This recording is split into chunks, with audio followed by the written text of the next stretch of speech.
마르코, 마테오, 누가, 요한 할 것 없이 우리는 복음서 여기저기에서 기적 말씀을 대하게 됩니다. 그런데 엄청난 양을 차지하는 이 기적 이해를 잘못하면 정말 복음을 그릇되게 이해하고 다르게 상상하고 복음에서 말하려고 하는 그 의미와는 동떨어진 세계 속에서 우리가 허우적거리게 됩니다. 사실 우리 복음 말씀은 하느님을 소개하고 우리가 구원에 초대받는 그런 말씀입니다. 그런데 정말 이 말씀을 그러면 어떻게 이해할 것인가? 자, 우선 기적이라고도 하고 이적이라고도 하고 표적이라고도 합니다. 자, 우리가 인간이 정말 이해할 수 없는 이상한 일, 아주 기이한 일, 뭔가 암시하는 어떤 일 등등 이렇게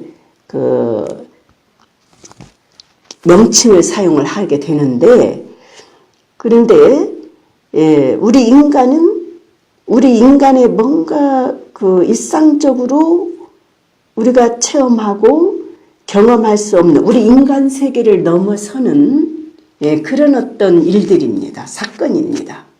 그러니까 당연히 하느님의 일입니다. 우리가 이 기적, 이적, 표적 하면 그러니까 보통 우리 인간이 인식하고 체험하고 확인하고 이런 평범하게 살아가는 이런 세상 그 안에 넘어서는 하느님. 그래서 우선 기적하면 하느님은 우리 인간이 우리가 파악하고 이해하는 범주 안에 하느님을 우선 가질 수 없습니다. 엄청나신 분입니다. 그래서 우리가 보통 우리 평범한 인간에게는 정말 이상스러운 일입니다. 쉽게 이해할 수 없는 그런 말씀인 거죠. 그러니까 한마디로 하느님의 일을, 하느님의 행하심을 전하기 때문에 우리의 인간이 지닌 한계를 넘어서기 때문입니다. 자, 우선 기적은 크게 세 가지로 구별해 볼 수 있습니다. 구별하는데 우리가 이렇게 생각해야 되겠어요. 자, 사람을 상대했느냐, 또 사람을 상대로 하지 않은 기적도 있거든요. 그래서 사람을 상대로 하지 않은 기적을 우리는 자연 이적이라고 합니다. 그러니까 사람을 상대한 예를 들면 많이 우리가 만날 수 있는 병을 고치는 그걸 우리는 치유 이적이라고 합니다. 그리고 또 마귀를 쫓아내는 이야기도 상당히 있습니다. 그것을 우리는 구마 이적이라고 합니다. 그래서 치유 이적, 구마 이적은 사람을 상대로 했어요. 그런데 사람을 상대로 하지 않은 그 이의 기적을 모두 자연 이적이라고 이렇게 묶으시면 좋겠습니다. 사람을 상대로 하는 예를 들면 치유 이적이나 구마 이적을 보면 이렇게 공통된 틀이 있습니다. 이런 양식 속에서 이 내용을 전달하고 있습니다. 이 양식은 그리스 사람들이 기적을 전했던 그 양식 틀이라고 합니다. 예를 들면 마귀를 쫓는 구마 이적을 보면, 자, 이게 마귀 걸린 사람이 부마자죠. 부마자하고 마귀를 쫓아내서 구원해주는 구마자의 상봉이 있습니다. 그러면 이 부마자 안에 있는 이 마귀가 이렇게 방어를 합니다. 자신을 보호하고 방어하는 방어사가 있고요. 그러면 그래도 구마자는 이 마귀를 쫓아내는 추방령이 있습니다. 우리는 그러면 이제 귀신이 추방되고 그래서 주위에 있는 사람 목격자들의 이런 반응이 나옵니다. 그래서 대부분 이런 틀 속에서 말씀이 전개되고 있구나. 그걸 좀 기억해 두시고요. 또 치유 이적, 병을 고치는 이야기는 우선 이도 역시 그리스의 양식입니다. 자, 상황 묘사가 있습니다. 그리고 이제 기적 치유 말씀이 있고 그러면 이제 치유가 되죠. 그러면 치유 실증이 있고 주변에 있는 사람들 목격자들의 반응 이런 식으로 대부분이 틀이 이렇게 정해져 있다. 이것도 우리가 상식적으로 이렇게 기억해 두시면 좋을 것 같습니다. 그리고 그러면 이제 자 우선 그 기적을 크게 사람을 상대로 한 치유 이적과 구마 이적이 있고 이 위에 자연을 상대로 한 자연 이적이 있다고 했습니다. 자, 사람을 상대로 한 이런 치유와 구마 이적은 자, 먼저 우리 인간의 구제입니다. 다시 말하면 하느님이 우리 인간을 구원하시는 분, 그리고 우리를 해방하시는 분, 이 하느님의 그 일하심을 이 놀라운 우리가 정말 쉽게 이상한 이야기 같지만 이런 기적을 통해서 하느님은 우리를 구원하고 해방하시는 분. 그리고 이제 자연 이적이라고요. 자연 이적은 자 우선 이 두 가지 사람을 상대로 한 이 기적 이 위의 것이라고 했습니다. 예를 들면 5,000명을 먹이신 빵의 기적도 있습니다. 그리고 무리를 거르시는 말씀도 아마 성서에서 접했을 거예요. 그리고 또 마르코복음 11장에 가면 무화과나무를 말라서 죽게 하시는 그것도 역시 자연입니다. 그 다음 물고기를 많이 잡게 하는 기적 말씀이 있어요. 그것도 역시 자연이적이겠죠. 또 요한복음 2장에 가면 물을 포도주로 바꾸는 말씀도 있습니다. 자, 죽은 나자로나 죽은 사람을 살리는 이야기가 성서에 한 3번 정도 나올 것입니다. 회당장의 딸을 살리고요. 죽은 나자로를 살리고요. 또 그 나인의 과부의 아들을 살리는 얘기가 있습니다. 물론 예수님의 부활을 예시하기도 하지만 자 죽은 시체도 자연물로 치기 때문에 자연이적 사회에 놓는다. 우리가 그 여러 기적을 이렇게 조금 크게 대별해 보고요. 자 치유 구마 그러면 이것을 우리가 우선 기본으로 기억할 것이 뭐냐면 치유나 이 마귀 쫓는 구마 기적 이야기는 대체로 그 역사적 실제로 예수님이 기적하셨을 가능성이 상당히 있다 이렇게 보는 것입니다. 그래서 예수님은 그분의 가르침이나 어떤 행위, 행적 등등 모두 하느님 나라 통해서 그 하느님 나라에 계신 하느님은 이런 분이시다. 우리를 참으로 구원하시는 분이다. 우리를 진정으로 해방시키는 분이다.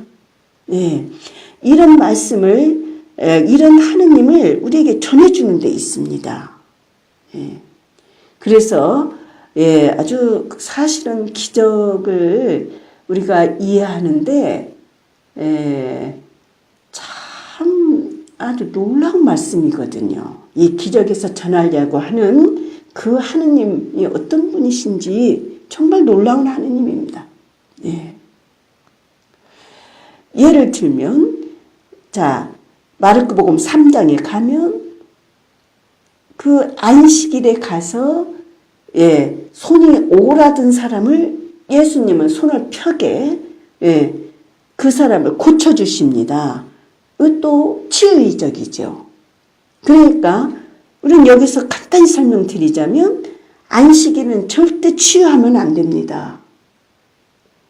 그런데 금방 지금 고치지 않으면, 오늘 고치지 않으면 이 사람의 생명이 아주 위협다 하고 죽을 환자는 고쳐도 돼요. 그런데 손이 오그라든 사람 같은 경우 오늘날 오그라드는 게 아니거든요. 그리고 또 오늘 안 고쳐도 또 안식일 이후에 6일이 있습니다. 그런데도 예수님은 막 강력하게 그 많은 사람 앞에 그 사람 아주 중앙에 불러들여서 예수님은 그 사람을 손을 펴게 해서 고쳐주십니다. 그러면 여기서 하느님의 일을 드러내시는 겁니다. 놀라운 하느님의 일인 거예요. 그게 뭐냐면 놀랍도록 연민과 자비, 사랑이 넘치는 하느님입니다. 인간의 고통을 즐기시는 분이 아닙니다.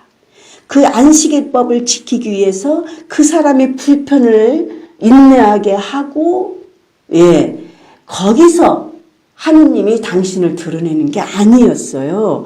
예수님이 전하는 하느님은 예를 들면 그런 법 지키는 데 있지 않아요. 우리가 손톱만큼만 아파도 우리 전 신경이 글로 모아집니다. 그런데 그 한쪽 손이 오그라든 사람, 그분이 그 아픔과 그 노력 속에서 사는 삶은 그분이 1, 2년이 아니라 수십 년을 살았다 한들 그분이 적응했었더라도 그 고통은 말할 수가 없거든요. 근데 우리 인간은 당시 유다교에서는 안식일법 지켜. 내일 가서 치료하면 돼. 이런 식으로. 근데 예수님이 하느님 나라에서 전하는 하느님 그게 아닙니다. 그 한쪽 손이 오그라든 그 여인을 법 지키는 것보다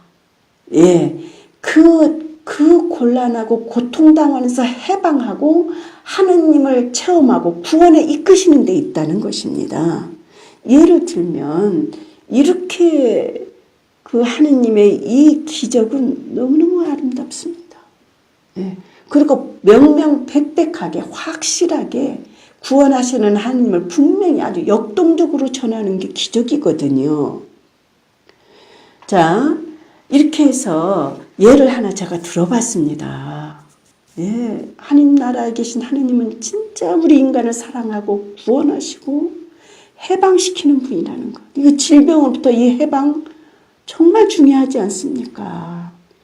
우리가 그 여인이 사는 입장을 하느님의 사랑으로 보여야 됩니다. 예수님은 그 하느님을 전해줬던 거예요. 그런데 자, 마귀 걸린 것도 마찬가지입니다. 이게 구마이적이라고 그랬죠.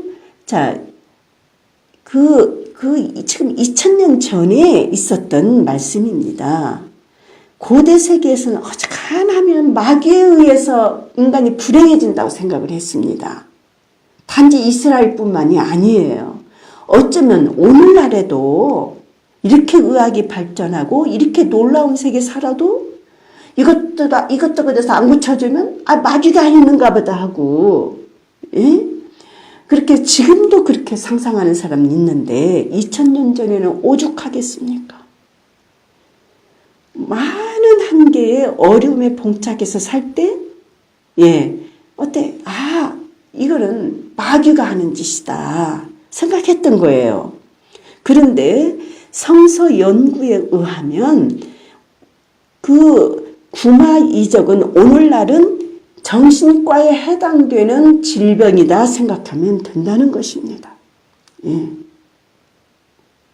그래서 여러분들이 누가복음 8장 1절에서 3절을 보면 7마귀 걸린 막달라 여자 마리아가 너무너무 놀랍게 나옵니다. 사실은 12사도보다도 더 위에 있습니다. 그분에게 제일 먼저 부활 말씀을 전해주시지 않습니까? 그 정도로 그 여인은 내적으로 정신적으로 굉장히 어려웠던 거예요. 7이라는 숫자는 꽉 찬 숫자입니다. 그러니 얼마나 정신적으로, 내적으로 얼마나 어려운 세계에 놓여 있던 이 여인이 예수님을 만나서 해방됐던 거예요. 이렇게 아름다운 말씀입니다. 그런데 마귀에 걸렸다. 이런 말을 너무 어렵게 생각하지 마십시오. 고대 세계, 지금도 그런다고 제가 말씀드렸습니다. 예. 이렇게 이해를 해주시면, 정말 그래요. 지금도 좋은 친구, 좋은 인간관계의 만남을 통해서 정신적인 치유, 내적인 질서를 찾고 얼마나 해방되고 행복하게 삽니까? 근데 예수님처럼 진짜 하느님의 선이 만땅으로 계셨고 누구보다도 가장 사랑해, 그 하느님 사랑을 최대한 최고도로 계셨던 그 예수님이 얼마나 치유가 가능하겠습니까? 저는 충분히 가능하다고 봅니다. 그래서 이 기적의 깊이를 우리가 헤아린다면 너무너무 놀라운 거예요. 그래서 우선 간단히 치유 이적 또는 치유 이적 또는 치유 기적 이렇게 말할 수 있어요. 그런데 치유와 이 구마에 대해서 간단히 제가 예를 들어서 기적 말씀이 이렇게 놀랍구나. 다 사실은 제가 이 짧은 시간에 다 전할 수 없습니다. 너무 놀라운 말씀이에요. 그래서 이 기적은 엄청난 양을 차지하는데 내복음서에서 이상스럽게 내 상상으로 이렇게 이 상상의 나라를 펴면 정말 하느님 뜻하고는 멀어집니다. 그래서 제가 간단히 한번 나눠봤습니다. 이번에는 자연이적에 대해서 조금 말씀을 드리고 싶습니다.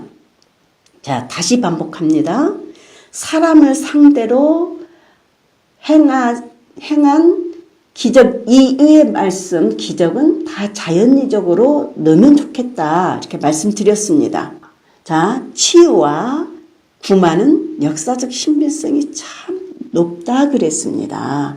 그런데 우선 자연이적은 역사적인 신빙성은 거의 없습니다. 그래서 뭐냐면 고대 세계는 이 기적을 통해서 많은 이야기를 꾸밉니다. 그리고 효과적으로 내용을 전달했던 거예요. 다시 말하면 전하고자 하는 의미를 포착하는 것입니다. 자연이적의 특색입니다. 이걸 놓치지 말으십시오.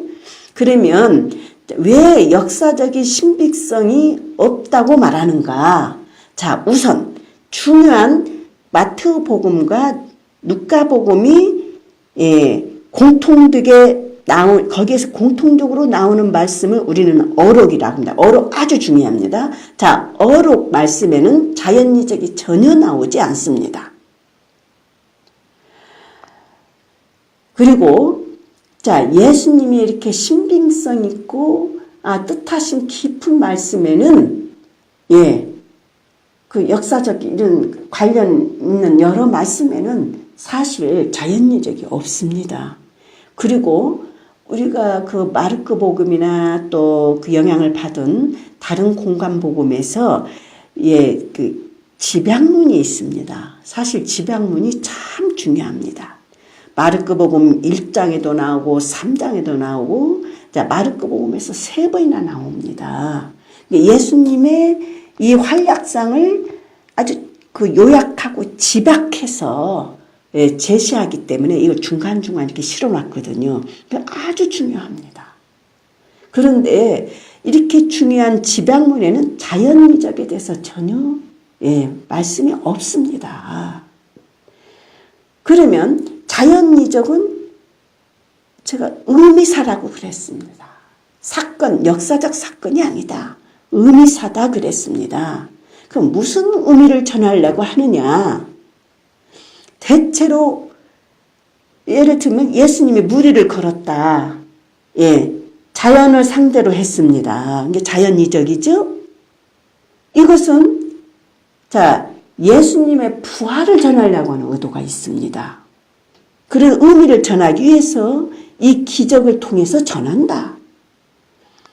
그 다음에 또 그 나자로를 살리는 요한복음 11장에 가면 나자로를 살리는, 죽은 나자로를 살리는 또 말씀이 있습니다. 이것도 역시 예수님의 부활, 나는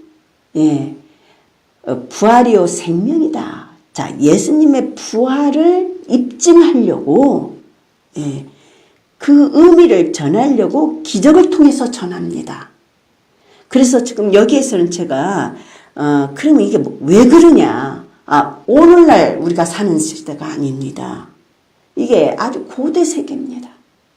저는 어렸을 때 보면, 저 어렸을 때, 그러니까, 한 4, 5년, 제가 5살, 6, 7살 먹을 때 진짜 귀신 얘기가 많았어요. 어떻게나 귀신 얘기를 많이 들었던지, 어두컴컴하면 어느 구석을 못 지나고 막 귀신이 나올 것 같은, 그렇게 그 시대마다, 근데 요즘 아이들에게 귀신 얘기하고, 이거는 아니죠. 말 배우기도 전에 막 그 컴퓨터나 이런 우리 휴대폰 막 이 클릭하고 누르는데 그렇게 빠른 아이들에게 그런 거는 이제는 통하지 않습니다. 이렇게 시대마다 많은 변화가 있지요. 그래서 자, 이런 의미를 전하려고 기적에 실어서 전하면 참 의미가 잘 전달됐던 거예요. 그러니까 이게 참이냐 거짓이냐 요걸 따지는 것이 아니라 의미를 가져와야 된다. 자, 이것을 제가 꼭 정말 강조하고 싶고요. 또 그러면 이렇게 이제 의미를 전하는데 그냥 무작정 전했던가 그렇지는 않습니다. 가만히 보면 그 시대의 사람들이 통할 얘기를 끌어오는 것은 당연하고요. 또 구약성서 배경을 놓고 이야기를 꾸몄던 거예요. 다시 보면 그 예를 들어보면 요나보다 더 큰 분이라고 예수님이 이야기할 때가 있습니다. 그러면 구약성서에 요나가 등장합니다. 그래서 그 하느님께서 요나를 이방 세계에 요나 예언자를 파견해서 그들에게 아주 심판선을 하고 그들에게 구원을 하고자 했던 거예요. 근데 요나가 반대편에 하느님 말씀을 듣지 않고 티스베로 그냥 배를 타고 갈 때 막 풍랑에 시달려가고 결국은 요나 때문에 그런다. 갖고 요나를 바다에 집어 던지니까 배가 아주 그 풍랑에 가라앉았거든요. 근데 요나가 고래 속에 들어갔다가 결국은 하느님이 그 파견했던 지역에 가서 하느님의 일을 했던 이야기가 있습니다. 그래서 예수님은 그 구약성서의 요나보다도 월등히 대단하신 분이다. 이런 말씀을 전하려고 하는 거예요. 이런 구약성서의 그 배경을 깔고서 이렇게 이야기를 꾸민 것도 상당히 많습니다. 그리고 또 더 중요한 것은 뭐냐면 예수님의 이 말씀을 제자들이 다 이렇게 꾸미는 거예요. 예수님의 그 자연 이적을. 그러니까 예수님의 말씀을 강력하게 뒷받침하려고 기적에 실어서 또 전하는 거예요. 그리고 또 예수님이 그 바다 위를 밟고 그 호수 위를 밟고 제자들한테 오는 얘기도 있거든요. 그거는 구약의 시편이나 그런 데를 보면 하느님은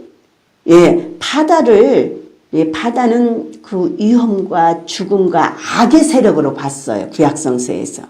그래서 바다를 밟으시는 분으로 노래를 하거든요. 그 예수님이 부활하셔서 바다를 밟고 이 호수를 밟고 제자들에게 오는 이 말씀, 그건 뭐냐면 구약성서 이 배경을 놓고 예수님은 구약성서에서 하느님 같은 분이다.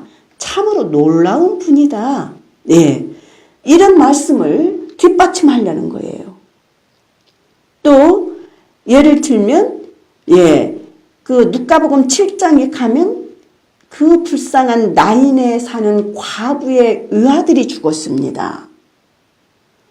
근데 예수님이 그 상여를 만나서 그 과부의 아들을 살려서 그 불쌍한 과부한테 되돌려 줍니다. 자, 이 말씀은 예수님이 죽은 이가 일어날 때가 온다. 이 말씀을 뒷받침하려는 거예요. 그리고 요한복음의 11장도 마찬가지입니다.